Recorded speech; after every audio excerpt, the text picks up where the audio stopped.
Episode 1 की शुरुआत में हमें बताया जाता है कि न्यांग सिटी के गवर्नर की बेटी बाइसो उससे इमोर्टैलिटी में बिलीव होता है। वो इमोर्टल होने के लिए हर तरीके आजमाती थी। इससे बाइसो के फादर बहुत परेशान होते हैं और हमें बाइसो बताती है कि जब वो और उसकी सिस्टर बाइसी लैंटर्न फेस्टिवल देखने बाहर गए थे तभी एक डिमन उन लोगों को किडनैप कर लेते हैं। वहाँ पर बाइसो की जान बचाते वक्त बाइसी की मौत हो जाती है। जब वो डिमन बाइसो की जान लेने ही वाला था तभी वहाँ पर ऊपर से कोई आकर उस डिमन को मार डालता है। बाइसो उस इमोर्टल से बाइसी की जान बचाने की रिक्वेस्ट करती है और वो वादा करती है कि इसके बदले वो फ्यूचर में उससे रिपे करेगी। तो वो बाइसी को ठीक कर देता है और उन दोनों को बेहोश करके वहाँ से चला जाता है। और फिर बताती है कि जब वो उठी तो घर पर थी और उसने बाइसी और फादर से इस बारे में पूछा तो उन लोगों को इन सब के बारे में कुछ नहीं पता था, लेकिन उसे भी उस इमोर्टल का चेहरा याद नहीं था। और कुछ समय बाद बाइसी बहुत बीमार हो गई। डॉक्टर ने उसे चेक करने के बाद अपना हाथ खड़ा कर दिया था, लेकिन फॉर्चुनेटली एक टाओइस्ट ने उसे बचा लिया और उसे अपने साथ ले आया। और फिर बताती है कि कोई उससे समझता ही नहीं है, लेकिन फिर भी उसकी शादी चोंग जाओ से तय कर दी गई थी। चोंग जाओ के पेरेंट्स के एक्सीडेंट के बाद से उसके फादर ने उसे अपने बेटे जैसा केयर किया। बाइसो बताती है चोंग जाओ बहुत अच्छा लड़का है, उसने कभी मेरे अमर बनने का सपनों का मजाक नहीं बनाया। हम लोग एक फैमिली की तरह रहते हैं, लेकिन मैं उस एंगेजमेंट को सीरियसली नहीं लेती हूँ। उसके बाद हम बाइसो को ग्वांजे हॉल पर देखते हैं। वहाँ पर मास्टर सन से इमोर्टल होने के लिए कुछ उपाय मांगने आई थी। मास्टर सन बाइसो से परेशान होकर वहाँ से भागने लगते हैं, लेकिन बाइसो उसे पकड़ लेती है। तो मास्टर सन बताते हैं कि बेलगम पवेलियन के ओनर इमोर्टल के दूत है, अगर तुम उनसे मिलकर उन्हें इम्प्रेस कर लो तो तुम्हें वो इमोर्टल बना सकते हैं। यह सुनकर बाइसो कहती है तो क्यों ना तुम ही मुझे उससे मिलवा दो, लेकिन मास्टर सन मना कर देती है। यह सुनकर बाइसो वहाँ से चली जाती है। उसके जाने के बाद मास्टर सन अपने 2 डिसाइपल को अपना सामान पैक करने को कहती है, क्योंकि वो वहाँ से भाग रही होती है। वो 2 छोटे बच्चे अपने मास्टर से पूछते हैं क्या आपने बाइसो से झूठ बोला। मास्टर सन बताती है कि बाइसो गधे की तरह जिद्दी है, इसलिए उन्होंने बाइसो का ध्यान भटकाया ताकि यहाँ से भाग सके। उसके बाद हमें बाइसो को कुछ गार्ड्स के साथ बेलगम पवेलियन पर देखते हैं। वो उस जगह को देखकर सोचती है क्या यहाँ पर इमोर्टल्स रहते हैं, ये तो डिमन का पैलेस जैसा लग रहा है। तभी वहाँ पर कांगसेन आकर पूछता है तुम्हें क्या चाहिए, जिस पर बाइसो कहती है मैं तुम्हारे मालिक से मिलना चाहता हूँ, उसे यहाँ पर बुलाओ। कांगसेन कहता है मेरे मास्टर से बहुत सारे लोग मिलना चाहते हैं, तो तुमने कैसे सोच लिया कि वो तुमसे मिलेंगे। यह सुनकर बाइसो अपने गिफ्ट दिखाती है जिसमें बहुत सारा तालिस्मान होता है। वो बताती है कि उसने इमोर्टल्स की स्टडी की है और वो इमोर्टल 1 के डिमंस को मारना चाहती है। यह सुनकर कांगसेन शॉक होता है। तभी वहाँ पर वहाँ के ओनर आ जाते हैं। वो डिमन लॉर्ड फेनवे होता है।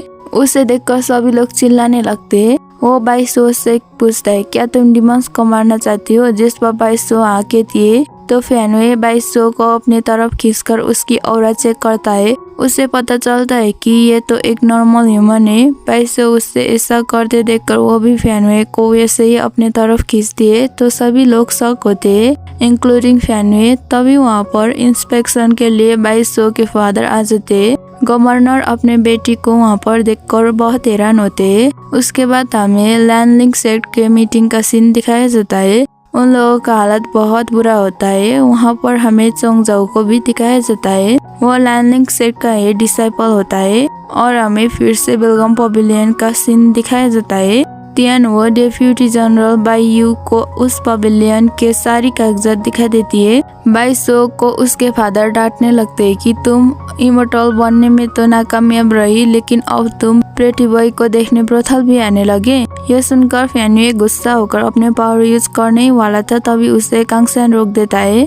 तभी गलती से बाइसो के हाथ फेनवे के हाथों में हुआ डिजाइलेस स्टोन पड़ जाता है, तो स्टोन चमकने लगता है। ये देखकर फेनवे शॉक होता है। बाइसो अपने फादर को रोकती है और फेनवे को मेरी वेट करने को कहकर अपने फादर को लेकर चली जाती है। और फिर हमें लैंडलिंग सेट का मीटिंग का सीन दिखाया जाता है। यान वो बता देता है कि गॉडेस सिंग युए का डिजाइलेस स्टोन चोरी हो गया है। ये सुनकर सभी लोग शॉक होते और डीमन से लड़ने की जिद करने लगते। ये सुनकर ग्रैंड मास्टर मरने का नाटक करने लगते तो सभी लोग डर कर वहाँ से चले जाते। सभी लोगों के जाने के बाद वो उड़ जाते। उसके बाद हमें 22 को अपने फादर के सामने घुटने टेक कर बैठे हुए देखते। उसके फादर कहते, क्या तुम अपनी गलती मानते हो? लेकिन 22 कुछ नहीं कहती तो गवर्नर उससे मारने लगते और कहते, तुम इमोर्टल बनने की जिद में ये भी भूल गई कि आज तुम्हारी माँ की डेथ एनिवर्सरी है।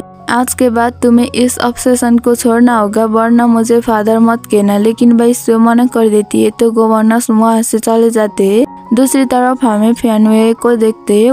वो डिजायरलेस स्टोन को देख रहा था। त्यान वो कहती है, बहुत सालों तक हमने इस स्टोन को चमकने की ट्राई किया लेकिन कुछ नहीं हुआ। लेकिन 22 में ऐसा क्या है जिससे छूते ही ये स्टोन चमक उठाए? फैनवे कहता है, लगता है 22 इस स्टोन का की है। यह सुनकर कांगसन कहता है, मास्टर क्यों ना मैं 22 को किडनैप कर लूं? ये सुनकर फैनवे मना करते हुए कहता है, अभी हम ह्यूमंस के बीच है और 22 गवर्नर की बेटी है। हमें जिंगयू माउंटेन और कोल्ड स्प्रिंग पैलेस के लोग भी ढूंढ रहे हैं। ये करना ट्रबल करना है।